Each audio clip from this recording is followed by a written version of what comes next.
je suis vigneron caveur.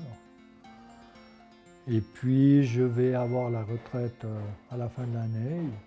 Mais j'ai la chance d'avoir un fils qui va continuer.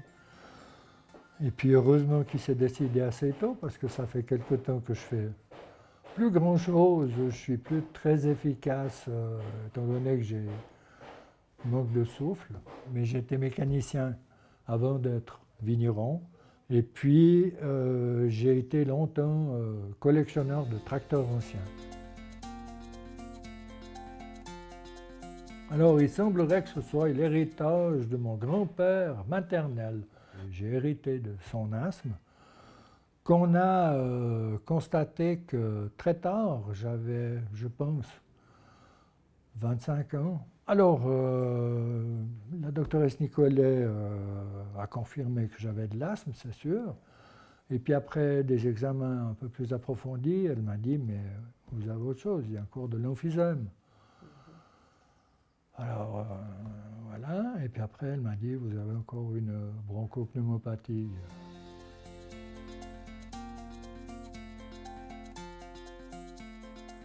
Oui, mais ça aussi, c'est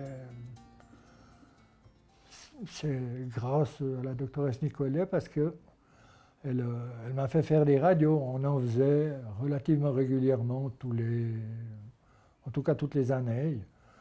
Et j'ai toujours été un adepte du check-up chez mon médecin traitant. Donc en fait, j'étais assez bien suivi. Et c'est à l'occasion d'une de ces radios que Mme Nicolet m'a dit, ouais, là, il y a quelque chose qui ne me plaît pas, on va chercher plus loin. Et par la suite, alors on a fait scanner. Et c'est là qu'il a été diagnostiqué un nodule cancéreux sur le lobe supérieur du poumon droit. Suite à ce diagnostic, Mme Nicolet m'a dit je vais prendre contact avec le professeur, j'ai oublié le nom maintenant, Auchuve.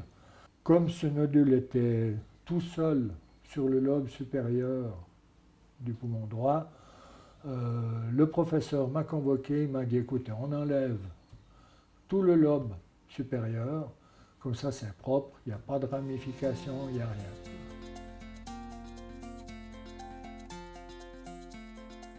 Ah oui, bien sûr. Ah oui. Oh, c'est peut-être même la première question qu'il m'a posée. Et puis je lui ai dit la vérité, je lui ai dit oui. Puis il m'a dit écoutez, je ne veux pas vous faire la morale. Maintenant vous avez arrêté. J'ai dit oui, maintenant j'ai arrêté. Il me dit bah, c'est très bien, et puis il ne faut pas recommencer.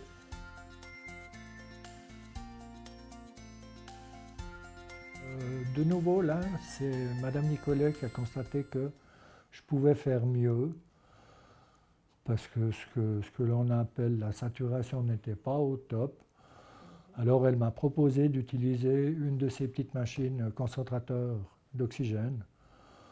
Alors j'ai toujours dit que cette machine ne m'a jamais aidé à respirer. Par contre, elle a fait du bien à l'intérieur. Puisque maintenant, j'ai le droit de m'en passer, sauf quand je fais des efforts. Mais je veux dire que c'est aussi bien pratique de ne pas toujours avoir cette machine en bandoulière, ce tuyau qui se prend partout. Parce qu'avant, je la gardais 8 heures par jour. Mais ça m'a fait du bien à l'intérieur. Et sur le conseil de la pneumologue, je l'ai toujours en réserve. Si je dois faire un effort, quelque chose. Alors c'est vrai que je la mets. Ça préserve, semble-t-il, des organes à l'intérieur. Je sais pas, je ne suis pas médecin.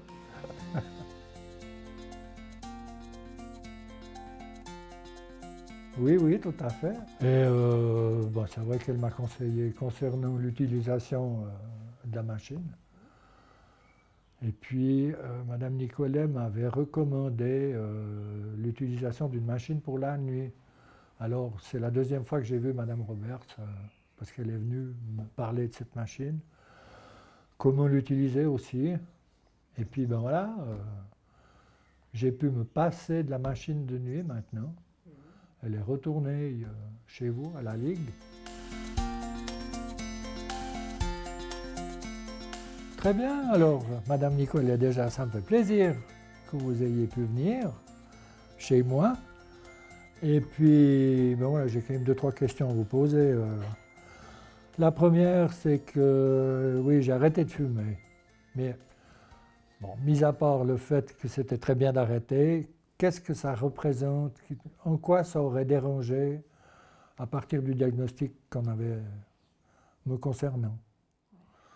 Alors, je dirais que moi, j'avais un peu peur parce que je voyais vos fonctions pulmonaires qui étaient très abaissées à cause du tabac. Puis malheureusement, le poumon ne se récupère pas tout seul. Donc, ce qui est perdu est perdu.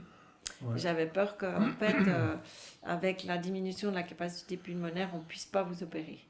Ah, Parce qu'évidemment, on enlève un morceau de poumon qui sert à ventiler. On enlève large pour être sûr d'enlever tout le cancer. ouais, Et puis, il faut quand même pouvoir respirer au sortir de l'opération, parce que sinon, oui, ça ne vaut pas la chandelle. ça aide. Voilà. Donc, en fait, pour maintenir votre capacité au stade où elle était, la seule façon, c'était d'éviter l'aggravation par la cigarette. Et d'arrêter la cigarette, c'était essentiel pour avoir le maximum de chances de pouvoir enlever un bout de poumon, quoi. Avant, on était presque des idiots si on ne fumait pas. Mais je pense que ça vaut la peine. Je parle en connaissance de cause.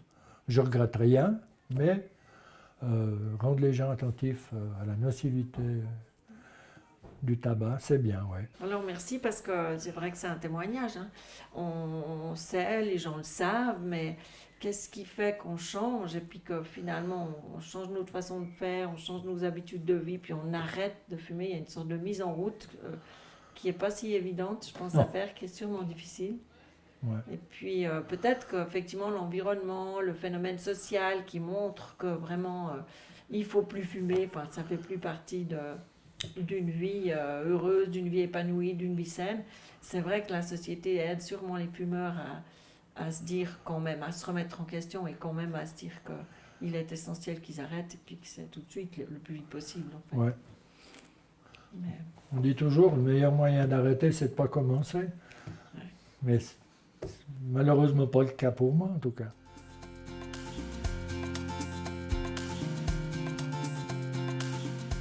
Alors moi je dirais, une chose est certaine, ne négligez pas déjà les contrôles.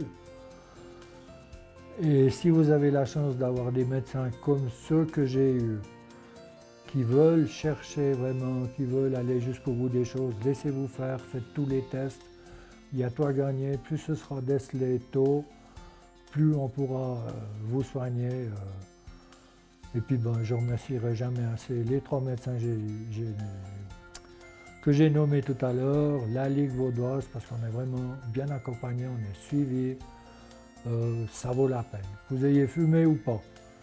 Voilà.